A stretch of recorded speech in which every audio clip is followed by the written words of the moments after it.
should I ask about? What are you gonna ask about? Should I?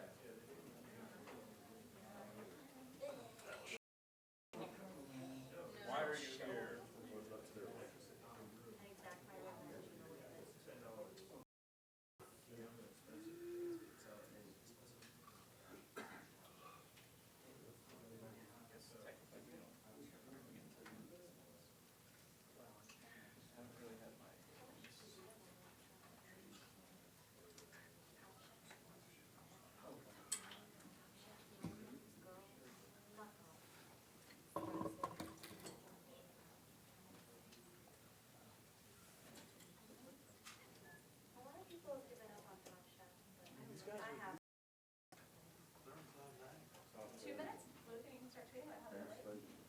No, because it Drew will come at me saying, should I again, Pelosi clock? That'd be a funny little web.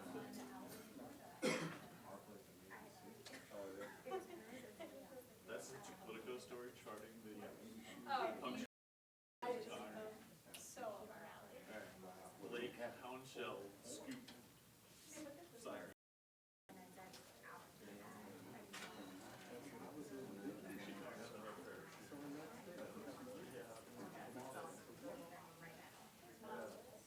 Thanks, Alex. Yep.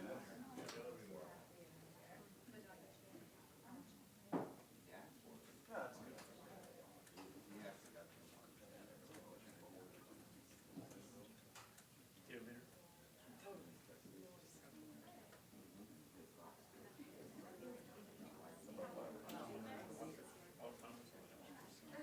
Oh, right. Yeah, that's good.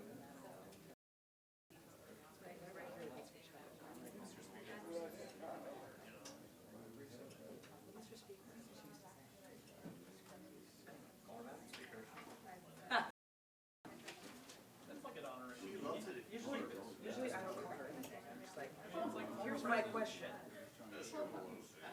Where is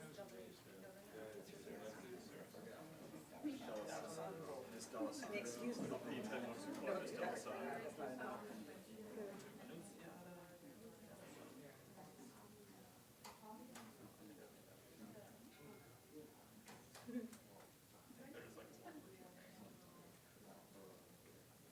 Come on now. Shouldn't you know that?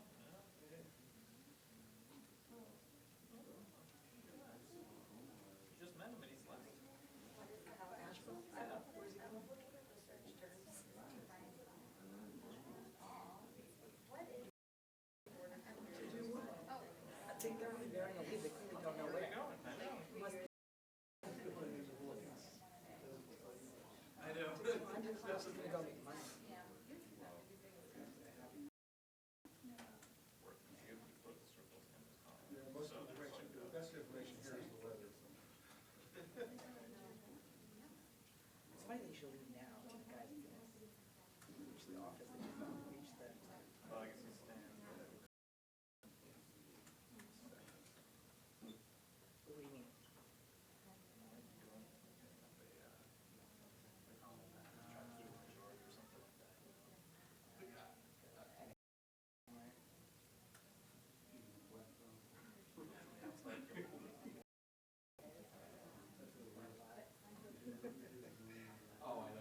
Smile. Come on, smile. What's going on?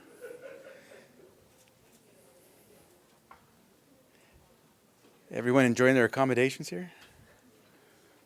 We kept the snow away. Oh, I didn't hear a whole lot. I know. That was a question. Emma, I was asking Emma, come on. Amen. Yeah. Hey, we asked the questions around here, right? Oh, they don't serve.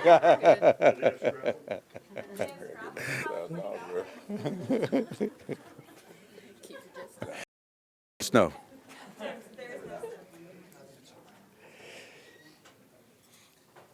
Here we are. One happy Okay. family. We ready? Okay. Good evening. Congressman Xavier Becerra, Chairman of the House Democratic Caucus, joined by the leadership of the House Democrats, here enjoying wonderful Philadelphia. We are not only pleased that members are here, you're all here, and we can enjoy the hospitality of all the folks of Philadelphia, but we're also pleased that so many of our colleagues are here to discuss moving forward. This is the home of America's democracy, and Democrats are ready to talk about how we improve on our democracy so that, as the President said, we're focused on the middle class. Our economics are focused on the middle class because we know things have improved. But Democrats believe we can still do better because as we see profits soar, as we see the stock market soar, as we see gas prices go down, we still know that there are a whole bunch of folks in America who are still trying to make sure that they can give their kids the same opportunity the same way so many of us had.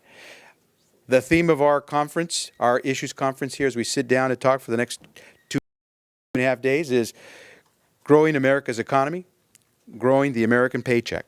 And so what we're hoping to do is work with the President, work with our colleagues on the Republican side of the aisle, and make it possible for us to grow Americans' paychecks as we grow this American economy. And we are ready to fight for that. Middle-class economics is a mantra that we believe is something we should work towards. And we just were fortunate to have the good words of 3 individuals who reflected on that as well. We were greeted by our mayor of Philadelphia. It was great. He talked about all the things that Philadelphians have been doing to make this a proud city. He talked about all the work that they've been doing to improve their roads and bridges, improve their schools. He also talked about how there's still a lot to do in a town that still has, in many cases, a lot to get ahead. But he was optimistic. Governor Wolf talked about how the great Commonwealth of Pennsylvania is going to move forward.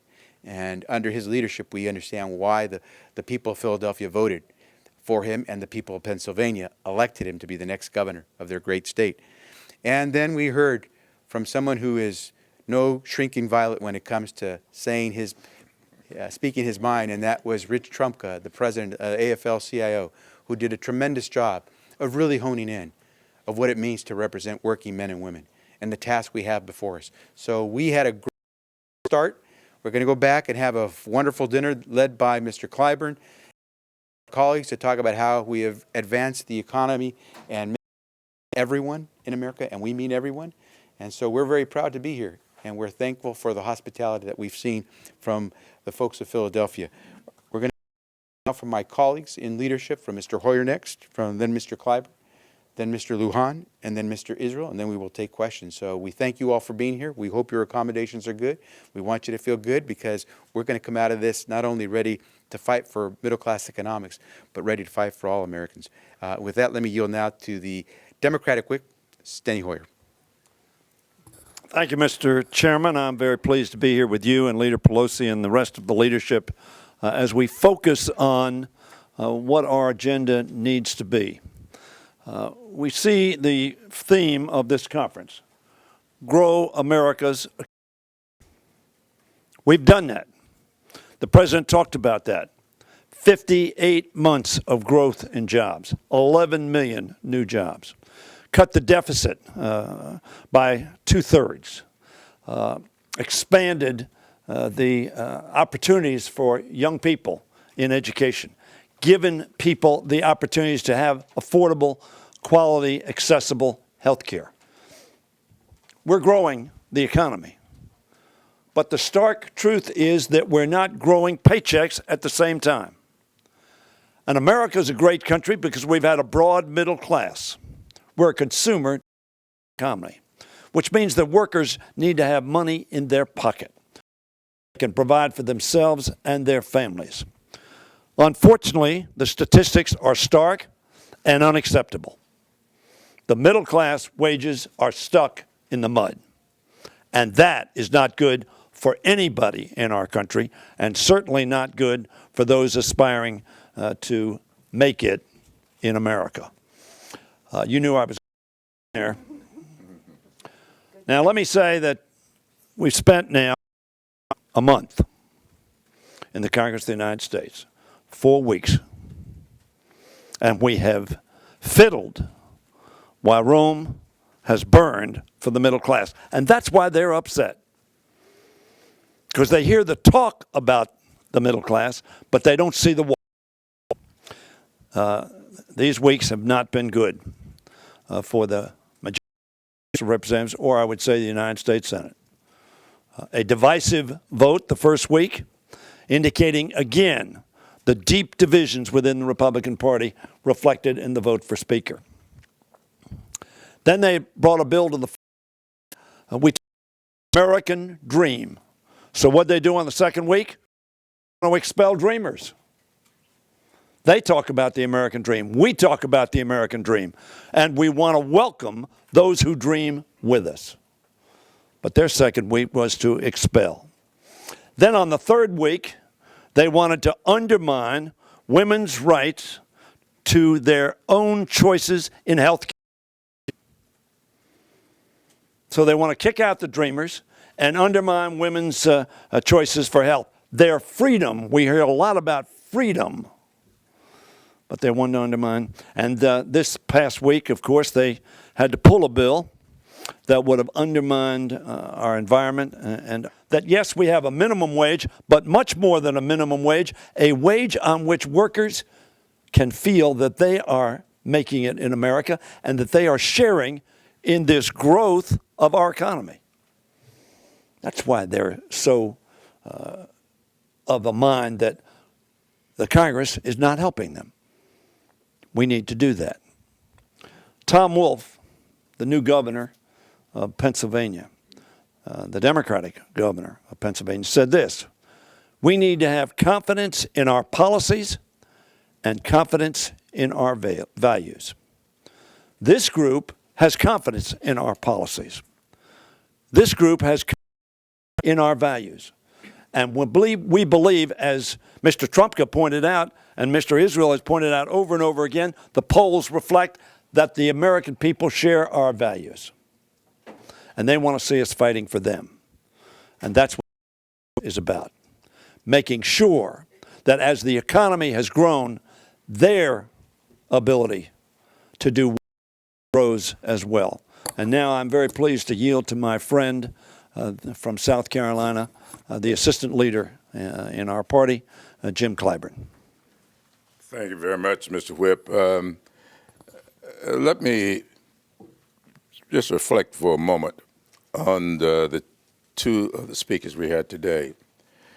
Mayor Nutter, in talking about the tremendous progress that's been made here in Philadelphia, pointed out that Philadelphia, with all the progress, it has a very high poverty rate that he is not proud of.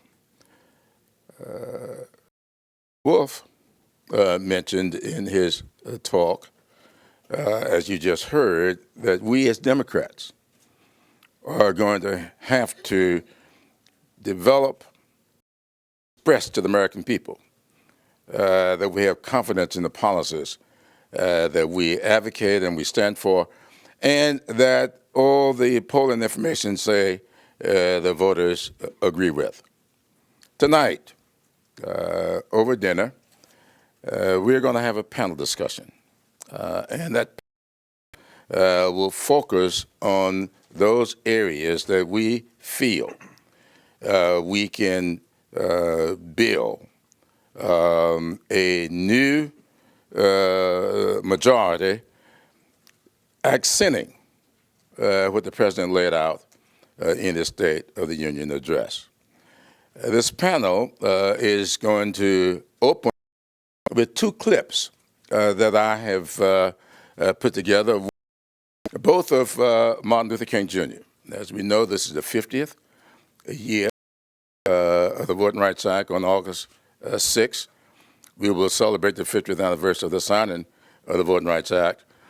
When that act was signed in 1965, a few months later, in the little town of King Street, South Carolina, Martin Luther King Jr. came to that town, and he spoke eloquently about the ballot box.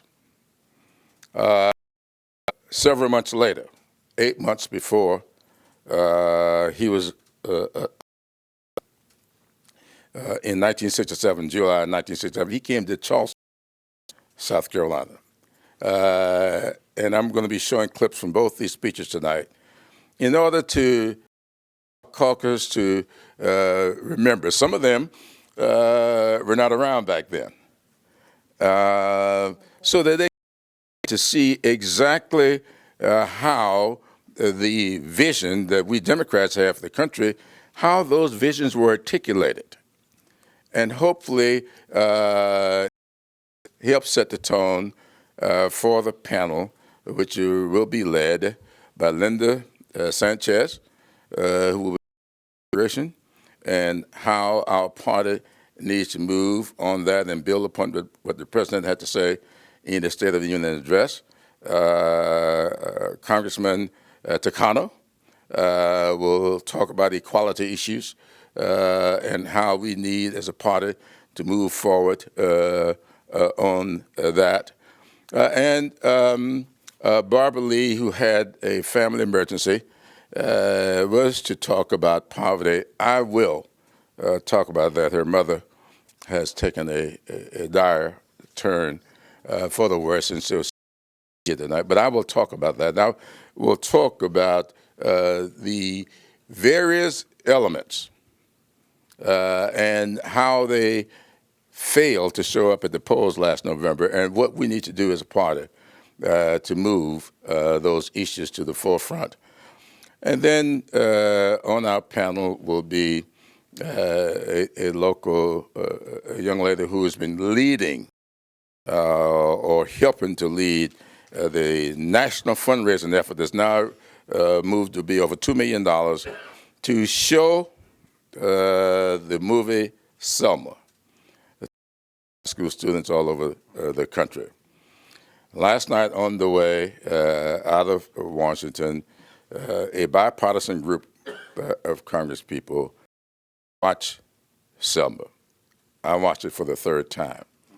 And I'll be watching it again for the full time in Charleston on next Sunday afternoon, because we believe that movie has captured the imagination of the American people in such a way that we as a party ought to build upon as we go forward.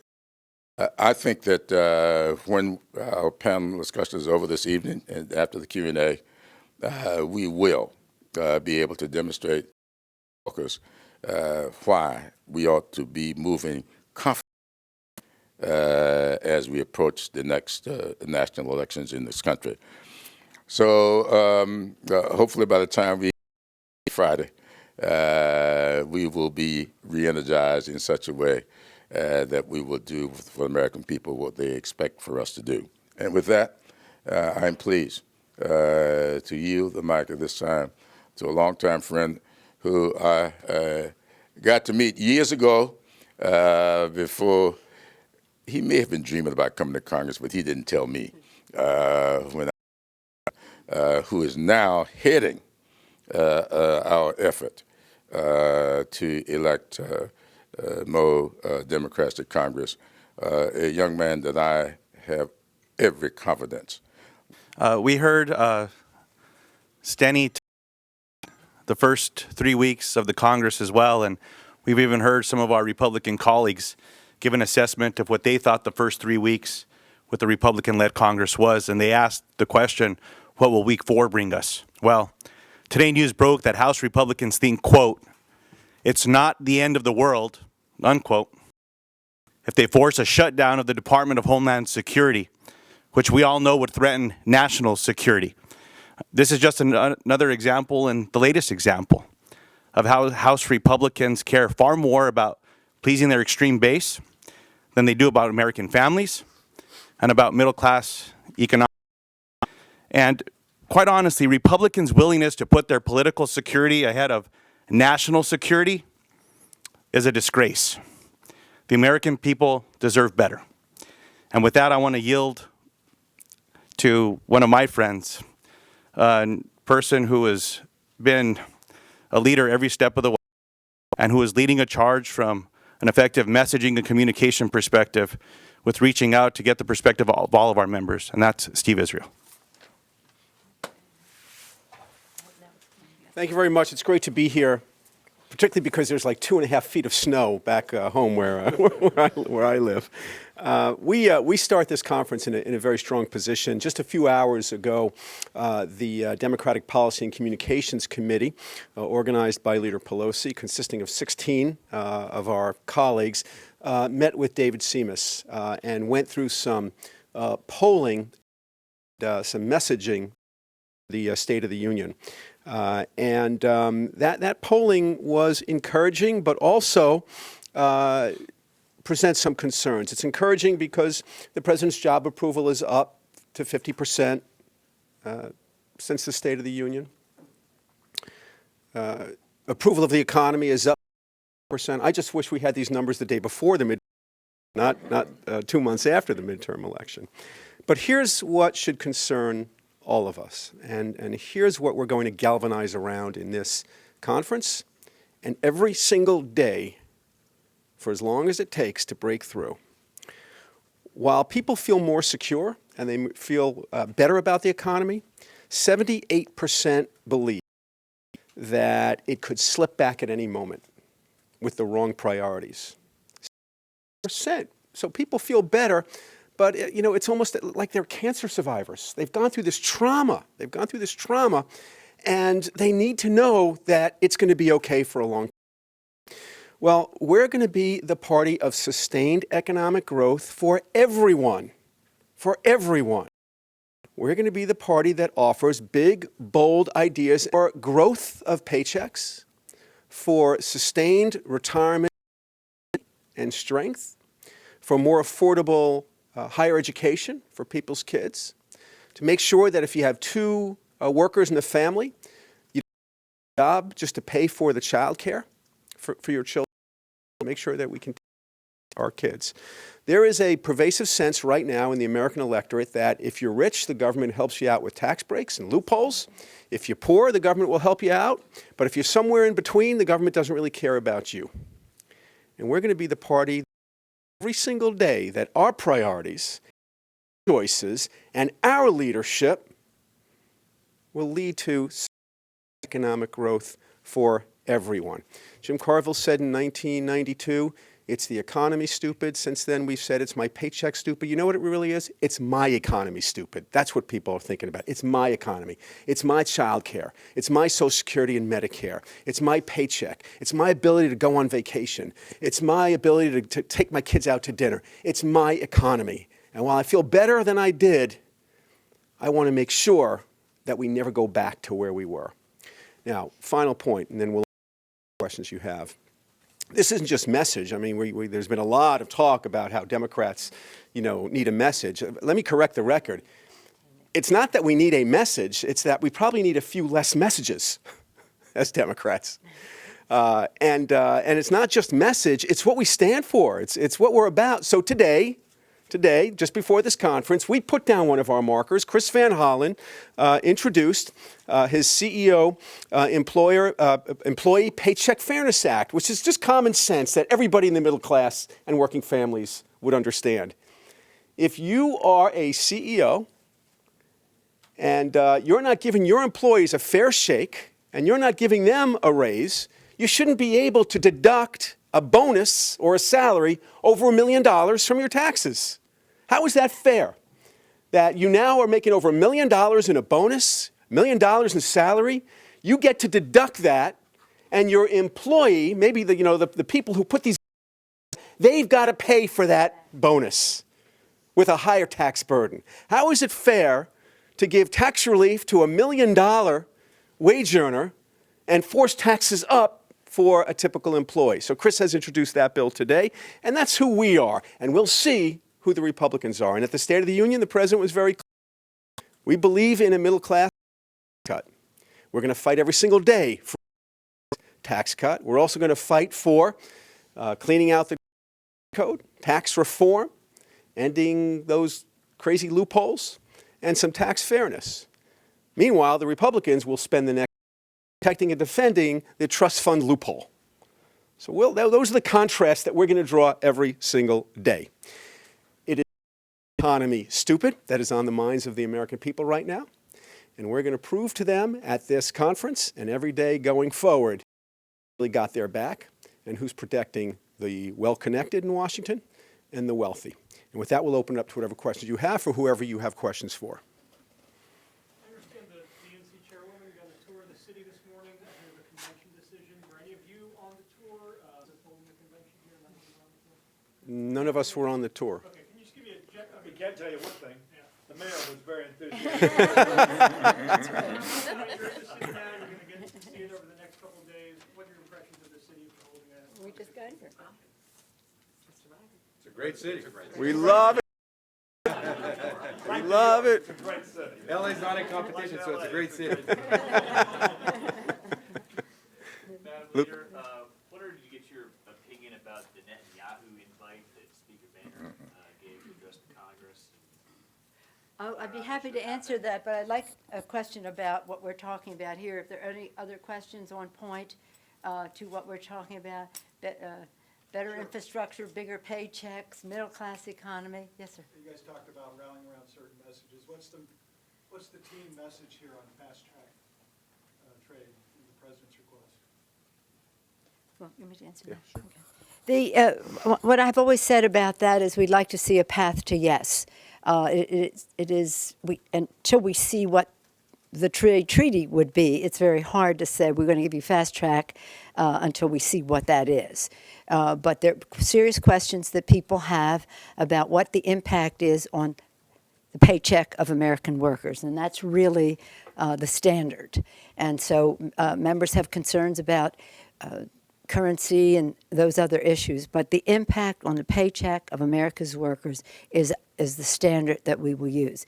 And we've had discussions about that, maybe not so much here, but on the ongoing.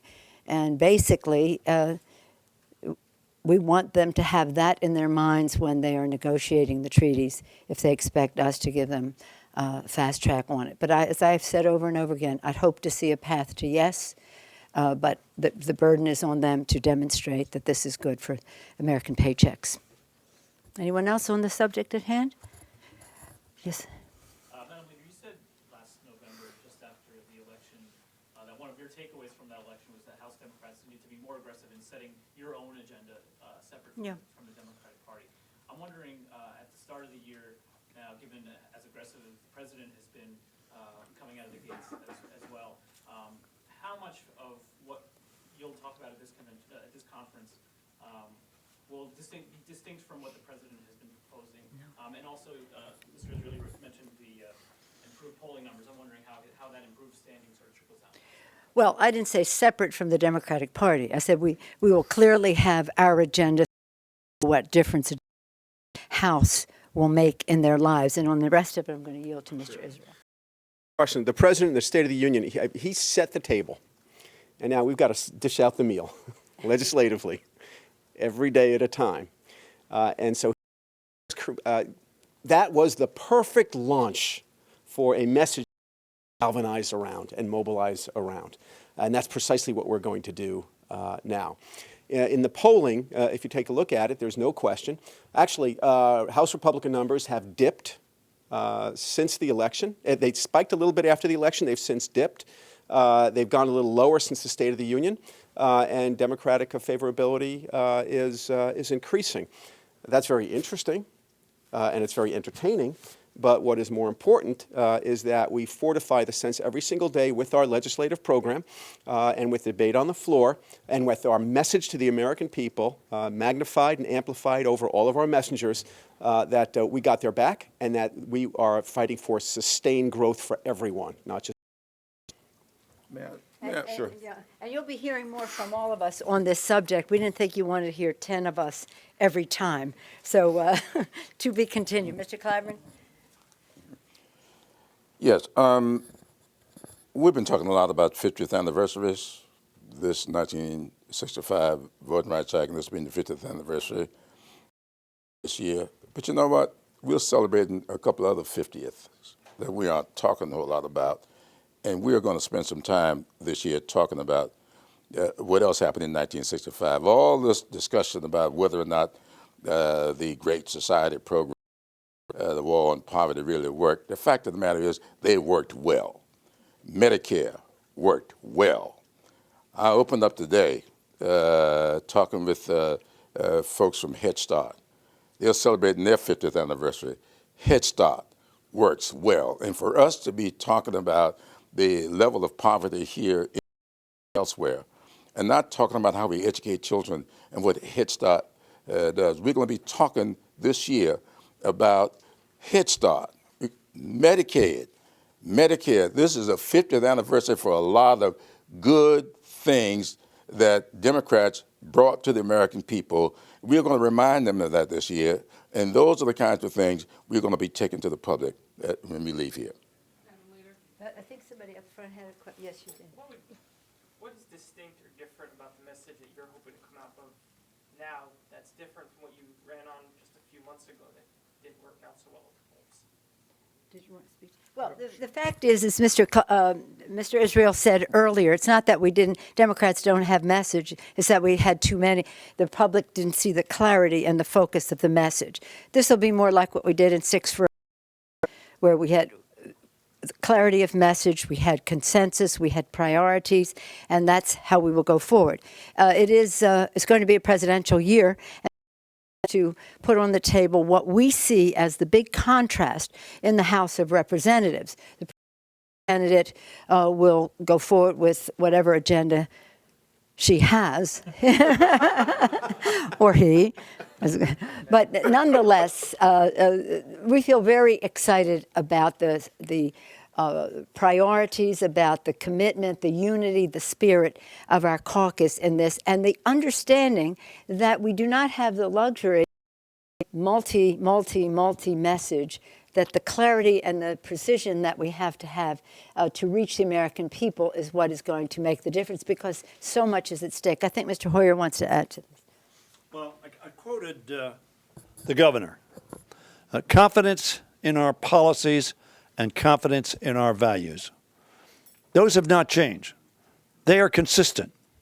And for the last 75 years, they have made a real difference in the lives of average working Americans. They were angry in 2014.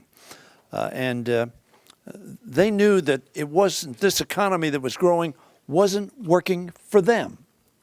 Now, very frankly, we were very frustrated about that as well. We wanted to pass a minimum wage bill. We couldn't get it to the floor. We wanted to pass comprehensive immigration reform. We couldn't get it to the floor. We wanted to extend unemployment insurance. We couldn't get it to the floor. And Americans said, it's not working for me. What Mr. is like a laser on making sure that Americans know we are working for them, not for us, not for the government, not for the big high rollers, but for them. But we have confidence in our policies and confidence in our values. And that's what Mr. Clyburn was talking about when he looked back at the efforts that we have made over the decades and generations to make sure that we grow paychecks and grow a better quality of life for working people in this country. And that's what we're going to focus on. Mr. Becerra, do you recognize? You've had your note right here in front, right in front. You had your head. Okay. I was just wondering, as you focus on, I think, the middle class, is there an income range that you have in mind, or what groups specifically are you targeting this message at? We're talking about the middle class and all who aspire to it. So it's a big range. But let me just say, as we talk about these things, the elections are more challenging because so much money comes in to suffocate the airwaves with misrepresentations, and it really deters people from coming to the polls. So part of our challenge in the last election was that only 1/3 of the electorate voted.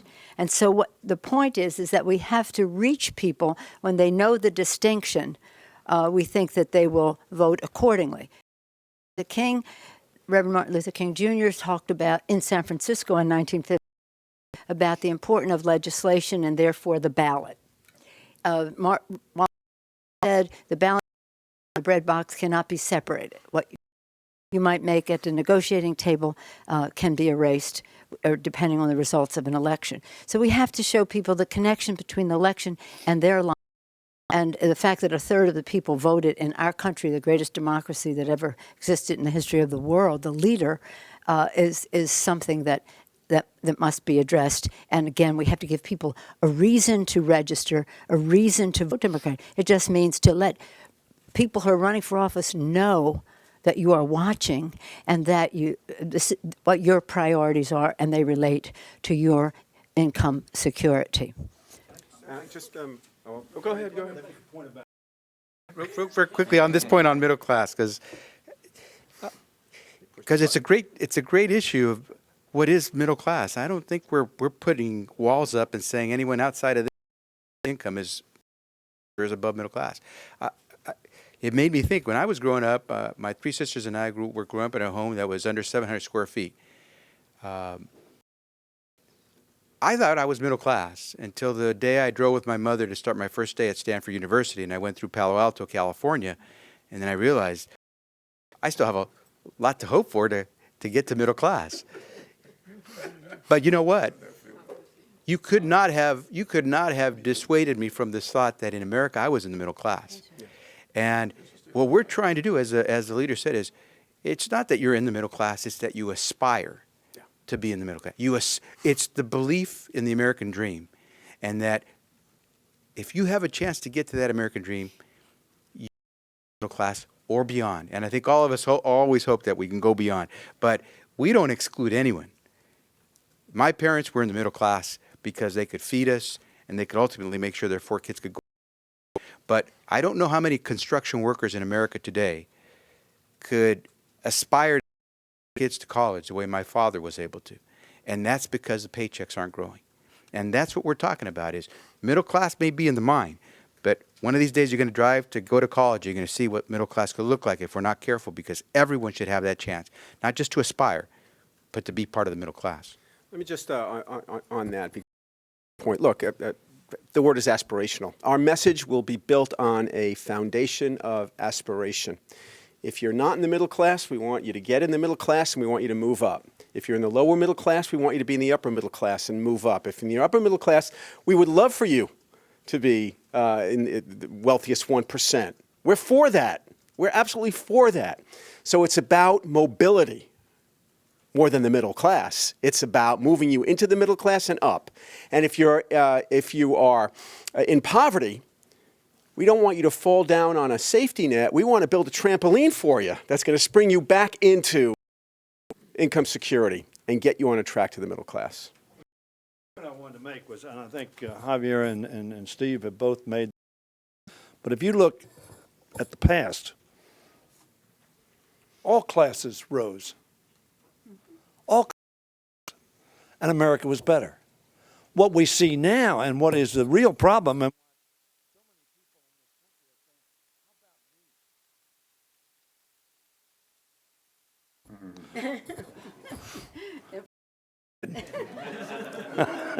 that was certainly an accident, as the leader says. Now, the challenge we have is we see some of us doing very, very well, while others of us, whatever we define them as, are not sharing in America's prosperity. We want to make sure they do. Last question.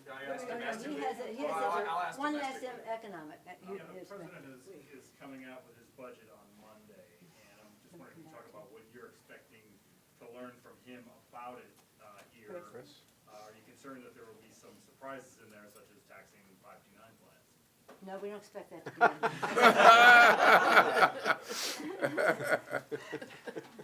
I think, look, the president laid out a lot of his agenda in the State of the Union address, and it was exactly what we're talking about here right now, which is focusing on building an economy that works for the middle class and people working hard every day to become part of the middle class. In the State of the Union, we heard a lot of his tax proposals that will help working moms and dads who want to make sure that while they're at work, their kids are in a safe and secure place, and a place where they can learn with the Child Independent Tax Credit expansion, which is worth $3,000 for every child they have in child care.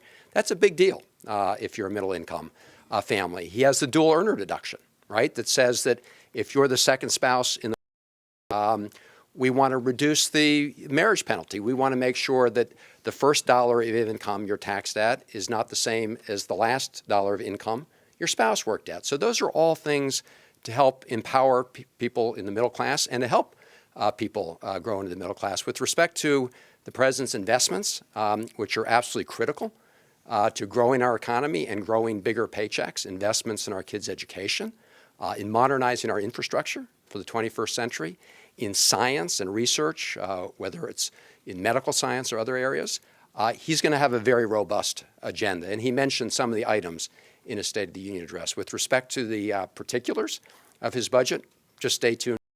I'm sure we'll all have a better sense. We're going to take only a couple more, Madam Leader, because we got a dinner that Mr. Clyburn wants. Just a quick one on the 529s. This is for Leader Pelosi and other for Leader Pelosi and anyone else. Can you talk about your role in helping kind of nudge and after the budget? No. To be brief. I know you released a paper statement on the idea that the Republicans the president over his executive actions. Speaking either from you or the others, what is your take on the House Republicans' approach to the immigration issue? We're talking about a party that said they wanted to expand their appeal to minorities and others.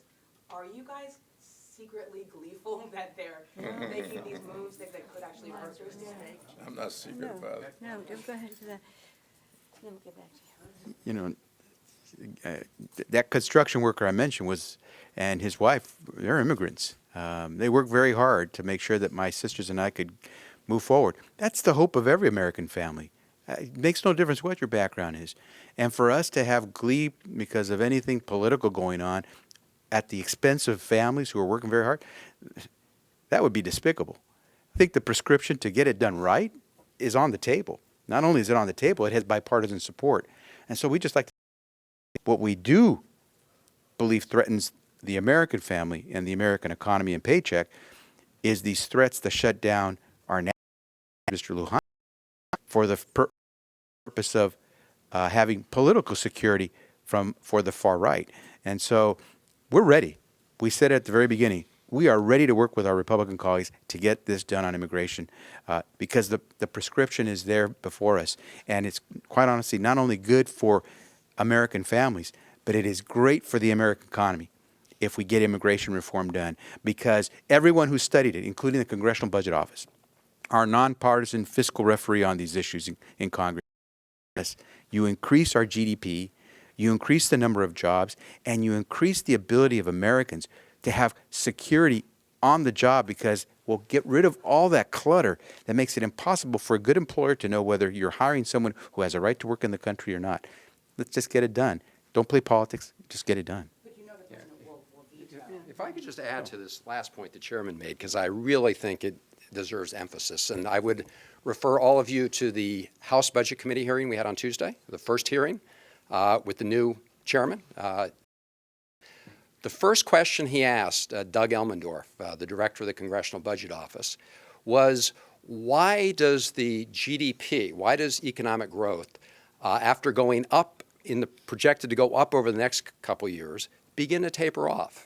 And the answer from Director Elmendorf was the major factor was the demographic shift in the United States, the fact that more and more Americans are going to be retiring and therefore retiring the workforce. So the obvious follow-up was, well, how can we make more economic activity and deal with that demographic shift. And many of us pointed out exactly what Chairman Becerra did, which is the Congressional Budget Office said that the bipartisan comprehensive immigration bill would boost economic growth over the next 10 years and over the 10 years after that, significantly reduce the deficit, and help shore up the solvency of Social Security. So I just want to emphasize that this immigration reform proposal is the right thing to do for individuals, but it's also the right thing to do if you want a growing economy. If I just may, I want to say, in terms of the middle class and all those who aspire to it and the rest, it's really important for their well-being and for the economic security for their families. It's really important for our economy as well. You will see that while so many indicators indicate what Mr. Hoyer talked about, the success that we have had, and I won't go into it again in the interest of time, but the successes have been great, but they haven't hit home people in working in the country. And the fact that it hasn't has deterred further economic growth. When we give more purchasing power to working families in our country, they spend the money, we inject demand into the economy, it creates jobs. And you ask people who are objective about this, and they will tell you that our economic recovery would be more fulsome if there was more, we're a consumer economy, and we're deterring that by not increasing the paychecks, by increasing the disparity in income in our family. I want to hear, but I know that Rosa have some things to say on this. They'll be talking more in the next, as the rest of us will, but no. Luke closes out. Okay, what about him? It's totally different. Is it good for I'm sure the middle Okay, let's hear the question. Will the invitation be rescinded now that he's speaking so close to the Israeli election? Well, let me just say what the issue is at hand. The issue at hand are the negotiations on Iran's a nuclear capability. That is really important to us. Our friendship with Israel is a deep one that we all value. So our relations, U.S.-Israel relations, are in our national security interest. Prime Minister is a respected leader, and we have welcomed him on more than one occasion with all of the honors that a guest at our joint session. Right before us now, if Israel never existed, is the issue of Iran's nuclear capability. If Israel never existed, and thank God it does, I consider it the greatest political achievement of the 20th century, but if Israel never existed, it would still be a part of our national security interest to make sure that Iran does not have a nuclear weapon. We're in the process of the negotiations. The administration deserves great credit for bringing together the P5, the permanent members of the Security Council plus Germany, in unity to participate in the negotiations. We want to give diplomacy a chance. It will only be until the end of March. The extension at this time is until the end of March, and we want to give diplomacy a chance. The strength of the diplomacy is the unity among those countries and the message it sends out to other countries. These sanctions are serious. They will be abided by, and our bilateral sanctions, of course, in terms of doing business with the U.S., strengthen the multilateral sanctions. So let us give that a chance. Now, we have confidence in the president and his negotiating team. We've all said a bad deal is worse than no deal, that we have not taken any options off the table. This is deadly serious for national security. Stopping the spread of nuclear pillar of our national security and our foreign policy. The fact that Israel has proximity makes it more urgent, and therefore we are working together on that. On the other hand, in terms of invitations to speak to the Prime Minister has spoken 2 times. The only person who has spoken more is Churchill. One of the times my father was in the room, and December 26th, the day after Christmas, 1941, right when we were going into World War II. So it's a serious, big honor that we extend. It should be extended 2 weeks before an election in a country without collaboration among the leaders of Congress and without collaboration with the White House. Not appropriate. It is not appropriate. But the bigger issue is, what would that do to the direction we are in now, to see how diplomacy will work or not. If it doesn't work, we have to determine a course of action. But our strength in determining whatever course of action that is, I think, springs from the fact that we gave diplomacy a chance. I think that such a presentation could send the wrong message in terms of giving diplomacy a chance. And I shared that with the Prime Minister today. Thank you all very much. We'll be back. Enjoy your dinner.